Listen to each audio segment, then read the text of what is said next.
अच्छा जी, health and safety policy का हमारे पास जो तीसरा सेक्शन है, ठीक है, वो हमारे पास है अरेंजमेंट सेक्शन। इस सेक्शन में हम अपने हेल्थ एंड सेफ्टी के अपने AIIMS and objectives, health and safety policy AIIMS and objectives को अचीव करने के लिए मुख्तलिफ अरेंजमेंट्स करते हैं ग्राउंड पे। पहले तो लोगों को रोल्स एंड रिस्पॉन्सिबिलिटीज देते हैं, उस पर तो बात हो गई है वाजे, ठीक है। फिर मुख्तलिफ अरेंजमेंट्स करते हैं, कुछ हमारे पास जनरल अरेंजमेंट्स होती है, कुछ हमारे पास स्पेसिफिक अरेंजमेंट्स होती है। ये सारे अरेंजमेंट्स हमने ग्राउंड पे करनी होती है। स्पेसिफिक जो हमारे पास अरेंजमेंट्स होती है वो हम हाई रिस्क एक्टिविटीज के लिए करते हैं। अच्छा जी, दोबारा से मैं थोड़ा सा दोहराता हूँ, हम बहुत डीप चले गए हैं, ठीक है। हेल्थ एंड सेफ्टी पॉलिसी में ऑर्गेनाइजेशन अपने एम्स एंड ऑब्जेक्टिव्स का तयन करता है, ठीक है। एम क्या है आप लोगों का, जैसे मैंने आप लोगों को पहले बताया कि आप जिस भी इदारे में काम करेंगे वहां पे आपका गोल ये होना चाहिए कि जीरो एक्सीडेंट्स और ill health issues in year, मतलब सालाना कोई एक्सीडेंट ना हो, कोई किसी को बीमारी ना लगे, ठीक है। ये आपका क्या है, एम है, ठीक है। तो इस एम को आपने जनरल स्टेटमेंट ऑफ इंटेंट में डिफाइन किया, लोगों तक पहुंचा दिया इदारे ने। फिर जो ऑर्गेनाइजेशनल सेक्शन में अभी उस एम को पूरा करने के लिए, ठीक है, ऑर्गेनाइजेशन ने मुख्तलिफ लोगों को रिस्पॉन्सिबिलिटीज दे दी, जिम्मेदारियां दे दी और मुख्तलिफ ओहदे दे दिए, ठीक है। एक्सीडेंट कब नहीं होगा, जब सेफ्टी ऑफिसर होगा, ठीक है। जब सेफ्टी ऑफिसर रिस्क असेसमेंट करेगा, खतरात को आइडेंटिफाई करेगा, मुख्तलिफ चीजें करेगा, ठीक है ना। तो रिस्पॉन्सिबिलिटीज इस चीज की दे दी गई है कि अरेंजमेंट सेक्शन में प्रैक्टिकल अरेंजमेंट्स करनी है, ठीक है। प्रैक्टिकल अरेंजमेंट्स करनी है ताकि जो हमारे एंड ऑब्जेक्टिव्स है उसको हासिल किया जा सके। तो जनरल अरेंजमेंट्स को थोड़ा हम स्टडी करते हैं जो हम ग्राउंड पे करेंगे। सबसे पहली चीज आपके पास रिस्क असेसमेंट हो गई। रिस्क असेसमेंट क्या है, रिस्क असेसमेंट आपके पास एक ऐसा प्रोसेस है जिसमें आप किसी भी इदारे में सारे हैजर्ड्स को, हैजर्ड क्या है, और वो चीज जो इसमें ये सलाहियत है कि आपको नुकसान पहुंचा सके। तो रिस्क असेसमेंट के प्रोसेस में आप क्या करते हैं, मुख्तलिफ हैजर्ड्स, वो सारी चीजें जो आपको नुकसान पहुंचा सकती है उसको आइडेंटिफाई करते हैं। फिर उस चीज से पैदा होने वाला खतरा कितना है, रिस्क कितना है, और खतरा किस किस को है, प्लम्बर को है, ठीक है, लेबर को है, पेंटर को है, किस को है, इसको आइडेंटिफाई करते हैं। फिर इसके बाद हम खतरे को कम करने के लिए प्रैक्टिकल स्टेप्स लेते हैं। क्या करते हैं, खतरे को कम करने के लिए प्रैक्टिकल स्टेप्स लेते हैं, या को हम हैजर्ड को एलिमिनेट सिरे से खत्म कर देते हैं, या उसके कोई सब्स्टिट्यूट अपनाते हैं, या इंजीनियरिंग कंट्रोल्स लेते हैं, ठीक है। और फिर उसके बाद उन जो हमारे स्टेप्स हैं, ठीक है, जो हम कंट्रोल मेजर सजेस्ट कर रहे हैं, फिर उसकी रिस्पॉन्सिबिलिटी भी किसी न किसी को देते हैं। तो बहरहाल हेल्थ एंड सेफ्टी को इंश्योर करने के लिए रिस्क असेसमेंट होती है, ठीक है। खतरात को जांचा जाता है, खतरात को कम किया जाता है रिस्क असेसमेंट के थ्रू। तो ये तो आपके पास डोर स्टेप है। क्या है, डोर स्टेप है आपके पास कि जब आप चाहेंगे कि भाई हमारे इदारे में कोई एक्सीडेंट ना हो, तो जरा प्यारा क्या हो, आप पहली चीज रिस्क असेसमेंट करेंगे। तो ये जो अरेंजमेंट है रिस्क असेसमेंट की, एक जनरल अरेंजमेंट है। किस चीज के लिए, मकसद यही है कि आपके यहाँ पे एक्सीडेंट ना हो, आप इंश्योर कर सके हेल्थ एंड सेफ्टी को। इसके अलावा हम accident and near miss reporting को इंश्योर करते हैं, ठीक है। रिपोर्ट करना किसे कहते हैं, इन्फॉर्म करने को हम रिपोर्ट करना कहते हैं, ठीक है। जब वर्कर आता है, मैनेजमेंट को बताता है कि भाई फलानी जगह पे स्कैफोल्ड से स्कैफोल्ड के ऊपर से कोई चीज गिर गई, ठीक है, और फलाना वर्कर बच गया, तो ये भी क्या कर, रिपोर्ट करे। क्या रिपोर्ट कर रहे, नियर मिस रिपोर्ट कर रहा है, ठीक है। एक्सीडेंट नहीं हुआ, चीज गिर गई, बंदा बच गया, बाल बाल क्या हो गया, वो बच गया, हालांकि वो उसके सर पे भी लग सकती थी लेकिन बच गया, नियर मिस हो गई है, ठीक है। तो रिपोर्टिंग को इंश्योर करेंगे, क्योंकि near miss today can be accident tomorrow. आज बंदा बच गया, कल को दूसरी चीज गिर जाएगी, दूसरा बंदा लग जाएगा, ठीक है। तो रिपोर्टिंग को इंश्योर करना है। फिर हमारे पास जो एक्सीडेंट्स होते हैं, ठीक है, या नियर मिसेस होती है, उसको रेगुलरली हमने रिकॉर्ड करना होता है। किस चीज में हमने रिकॉर्ड करना होता है, एक्सीडेंट रिकॉर्ड बुक में उसको रिकॉर्ड करना होता है। फिर हमारे पास इन्वेस्टिगेशन आ जाती है, एक्सीडेंट और नियर मिस की इन्वेस्टिगेशन होगी। इन्वेस्टिगेशन में ये पता लगाया जाएगा कि भाई ये क्यों हुआ है, ठीक है, कौन सा हैजर्ड था जो डील करने से बच गया और उसकी वजह से हादसा हो गया, ठीक है। एक्सीडेंट इन्वेस्टिगेशन में एविडेंसेस कलेक्ट किए जाते हैं, इमीडिएट और रूट काजेस को फाइंड किया जाता है कि भाई एक्सीडेंट होने की कॉज क्या थी, वजह क्या थी। इसी के साथ साथ हेल्थ एंड सेफ्टी को इंश्योर करने के लिए वर्कर्स को कंसल्ट किया जाएगा, ठीक है। वर्क अच्छा, एक होती है वन वे कम्युनिकेशन, ठीक है, जिसमें एक बंदा डायरेक्शन देता है, इंस्ट्रक्शंस देते हैं, आप इंस्ट्रक्शन को वन वे कम्युनिकेशन कंसिडर कर सकते हैं। एक हमारे पास टू वे कम्युनिकेशन होती है, कंसल्टेशन हम उसको कहते हैं, मशावरत भी हम इसको कहते हैं, ठीक है। तो हेल्थ एंड सेफ्टी के मामले में सारे वर्कर से उनके काम के हवाले से मशावरत की जाएगी, ठीक है।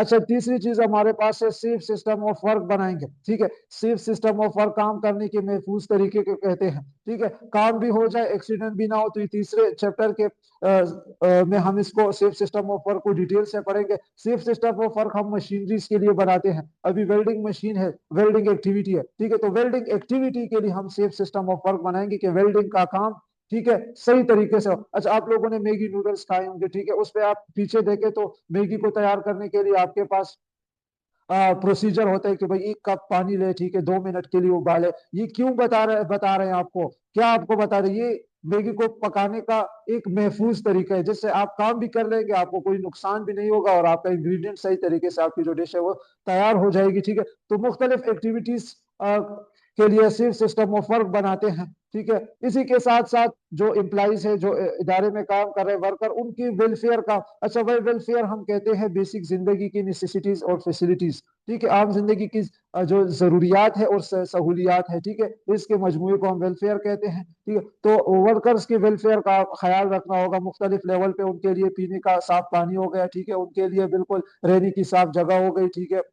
हाँ, और इनको मतलब जो इनके एनवायरमेंटल टेम्परेचर का भी ख्याल रखना होगा। जैसे आपको पता है दुबई में टेम्परेचर 50 से अबव हो जाते हैं तो काम के लिए उधर नहीं छोड़ते, काम बंद हो जाते हैं। तो ये वेलफेयर का भी वर्कर का ख्याल करना होगा। इसके हवाले से प्रैक्टिकल अरेंजमेंट्स हमने करनी होगी ग्राउंड पे।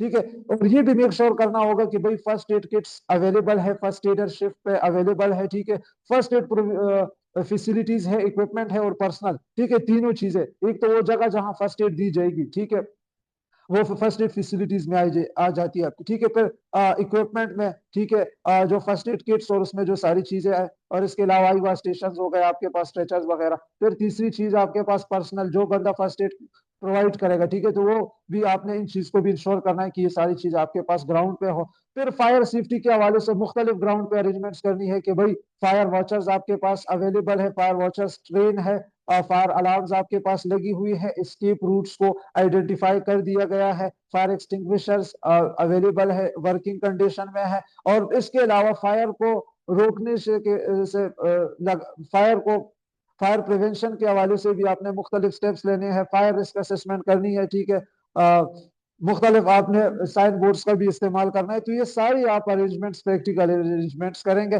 फिर इमरजेंसी प्रोसीजर्स के हवाले से भी आप मुख्तलिफ ग्राउंड पे अरेंजमेंट्स करेंगे कि भाई कोई हादसा होता है, ठीक है, रिपोर्ट कौन करेगा। ठीक है, फिर हादसे के दौरान फिर मुख्तलिफ लोगों की रिस्पॉन्सिबिलिटीज होती है। जब हादसा हो जाता है फर्स्ट एडर की अपनी रिस्पॉन्सिबिलिटीज होती है। ठीक है, फिर एस्केप रूट्स के हवाले से अलग हमने सिस्टम करना होता है। फिर ये जो डोर्स है, विंडोज हैं, ठीक है, इनके हवाले से हमने अलग सिस्टम करना होता है कि भाई आपके पास जो स्कीप रूट्स है, ठीक है, मतलब उधर हाउस कीपिंग पुअर ना हो। ठीक है, आपके पास जो स्कीप रूट्स है वो बंद ना हो। मिसाल के तौर पर एक स्कीप रूट है, ठीक है, जिधर से लोगों ने इविक्यूएट होना है, तो उधर आपने कोई कार्टन वगैरह रखे है, वो रास्ता बंद है, ठीक है, या एस्केप डोर है, ठीक है, एग्जिट डोर है, वो आपने लॉक किया हुआ है, तो वो तो इमरजेंसी की सूरत में दूसरी इमरजेंसी बन जाएगी। फिर इसके अलावा इमरजेंसी प्रोसीजर में आप मुख्तलिफ कॉन्टेक्ट्स प्रोवाइड करने हैं। जैसे आपके पास पाकिस्तान में 1122 है, ठीक है, इमरजेंसी सर्विसेज के नंबर हो गए, पुलिस वालों के हो गए, इन्फोर्समेंट एजेंसीज के नंबर हो गए, फिर फायर ब्रिगेड वालों के हो गए। तो मुख्तलिफ ये आपने इमरजेंसी प्रोसीजर्स, जिसको हम इंशाल्लाह बहुत डिटेल से पढ़ेंगे आगे, ठीक है, इसको इंश्योर करना है। ठीक है, इसके अलावा मॉनिटरिंग सुपरविजन है, ठीक है, जो काम होगा उसकी सख्त मॉनिटरिंग करनी है। ठीक है, खासकर जहाँ पे लोन वर्किंग हो, अकेले बंदा काम करता है, तो उधर भी आपने मॉनिटरिंग करनी है। और फिर रेगुलरली आपने ऑडिट भी करना है। ऑडिट में हम ये देखते हैं कि भाई आपका मैनेजमेंट सिस्टम स्टैंडर्ड्स के साथ कितना ताउन कर रहा है। ठीक है, इस चीज की क्रिटिकल सख्त ऑब्जर्वेशन और एग्जामिनेशन होती है ऑडिट के दौरान। ठीक है, कि आप स्टैंडर्ड्स के साथ कितना ताउन कर रहे हैं। तो बहरहाल ये जितनी चीजें हमने अरेंजमेंट्स स्टडी की हैं, तो ये सारी हमने ग्राउंड पे करनी होती है। क्यों करनी होती है? ताकि एक्सीडेंट ना हो। ठीक है, और दूसरा कुछ इसमें अरेंजमेंट्स ऐसी भी जो हमने स्टडी की कर लिए, जो एक्सीडेंट की फिर आगे सेवेरिटी, नताइज को कम करती है। ठीक है, सिवेरिटी को भी इंशाल्लाह आगे डिटेल से स्टडी करेंगे। अच्छा जी, फिर ये तो हमने ऊपर पीछे जनरल अरेंजमेंट्स पढ़ लिया। अभी थोड़ा स्पेसिफिक अरेंजमेंट्स को पढ़ते हैं, उनको स्टडी करते हैं कि भाई हमने कौन कौन सी हम जो स्पेसिफिक अरेंजमेंट्स है वो करेंगे। ठीक है, जिसमें सबसे पहले आपके पास कन्फाइंड स्पेस आ जाती है। कन्फाइंड स्पेस में जब भी काम होगा तो उसके हवाले से आपने स्पेसिफिक अरेंजमेंट्स करनी होती है। अच्छा, कन्फाइंड स्पेस किसे कहते हैं? कन्फाइंड स्पेस आपके पास हर वो ऐसी जगह होती है जहां पे एक्सेस और एग्रेस लिमिट हो। मतलब ये कि अंदर जाने का रास्ता, बाहर निकलने का रास्ता आपके पास लिमिटेड हो, अंदर ऑक्सीजन की डिफिशियंसी हो, या आपके पास कोई फ्लेमेबल गैसेस हो। मिसाल में आपको कन्फाइंड स्पेस की दे देती देता हूं, जैसे आपके पास ये वाटर टैंक्स हो गए। हमारे घरों में जो वाटर टैंक्स बड़े बड़े होते हैं, ठीक है, वो भी कंफाइंड स्पेस है, क्योंकि उसमें एक्सेस और एग्रेस लिमिटेड है। बंदा जाता है, ठीक है, तो मुश्किल से अंदर जाता है, ठीक है। फिर आपके पास मेन होल्स हो गए, ठीक है, फिर इसके अलावा वेंटिलेशन के आपके पास डक्ट्स हो गई। तो कंफाइंड स्पेस में काम करना रिस्की है, ठीक है। तो जब भी कंफाइंड स्पेस में काम होगा तो इस चीज के लिए आपने प्रैक्टिकल क्या करनी होगी, अरेंजमेंट्स करनी होगी कि भाई काम सेफ तरीके से हो, ठीक है। जो बंदे काम के लिए जा रहे हो उनके पास कम्युनिकेशन डिवाइसेस अवेलेबल हो, और कन्फाइंड स्पेस के बाहर फायर वाचर खड़ा हो, सॉरी होल वाचर उधर खड़ा हो, ठीक है।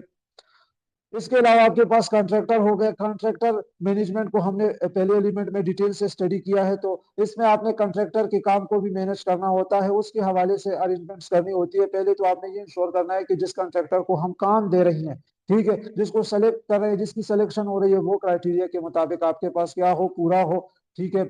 जो रिक्वायरमेंट्स है वो उस पर फुलफिल उसको कर रहा हो, फिर फर्दर उसके काम की आपने मॉनिटरिंग करनी है, उसके साथ ताउन करना है।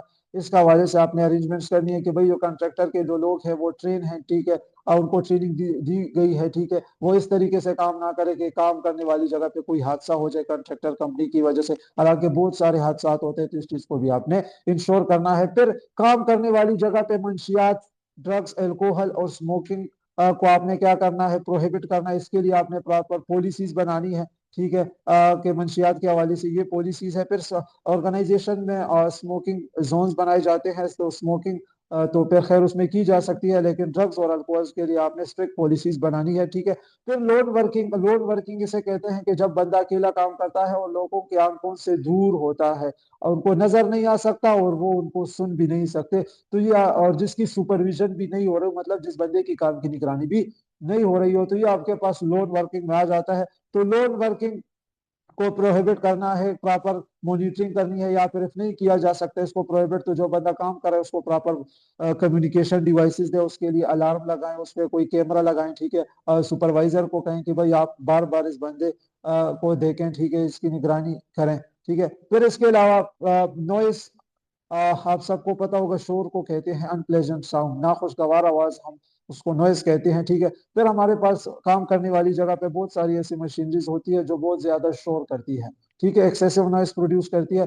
तो उससे फिर बहुत सारे वर्कर्स हमारे एक्सपोज होते हैं। तो इस चीज को इंश्योर करना है कि भाई जो नॉइस प्रोड्यूसिंग आपके पास जो मशीनरी है, उस उससे जो पैदा होने वाला शोर है उसको कम करने के लिए दायरा प्रॉपर स्टेप ले, ठीक है। जनरेटर है, जनरेटर काम करने वाली जगह से उसको थोड़ा साइड पे रखे, उसको कमरे में बंद कर दे ताकि उसकी आवाज कम हो, ठीक है। फिर वाइब्रेशन, मुख्तलिफ मशीनरीज का वाइब्रेट होती है, जैसे आपके पास ड्रिल मशीन हो गई, ट्रैक्टर्स हो गए, ट्रक्स हो गए, तो उससे एक्सपोज एम्प्लॉइज होते हैं, ठीक है। फिर उनको अलग से इश्यूज होते हैं। इसमें हमारे पास एक हैंड आर्म वाइब्रेशन आ जाती है, दूसरे हमारे पास होल बॉडी वाइब्रेशन आ जाती है। हैंड आर्म वाइब्रेशन हमारे पास ही होती है, मिसाल आप ड्रिल मशीन इस्तेमाल कर रहे हैं, उससे आपके हैंड वाइब्रेट होते हैं, तो ये आर्म वाइब्रेशन है।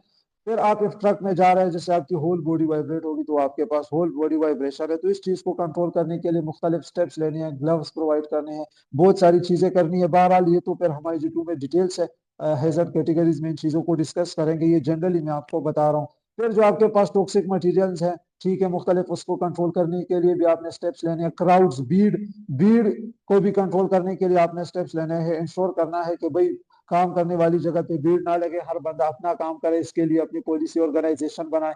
फिर ट्रांसपोर्ट की वजह से जो पैदा होने वाला खतरात है, क्योंकि आपको पता ही होगा कि काम करने वाली जगह पे हमारे पास पेडिस्ट्रियंस भी होते हैं, पैदल चलने वाले लोग।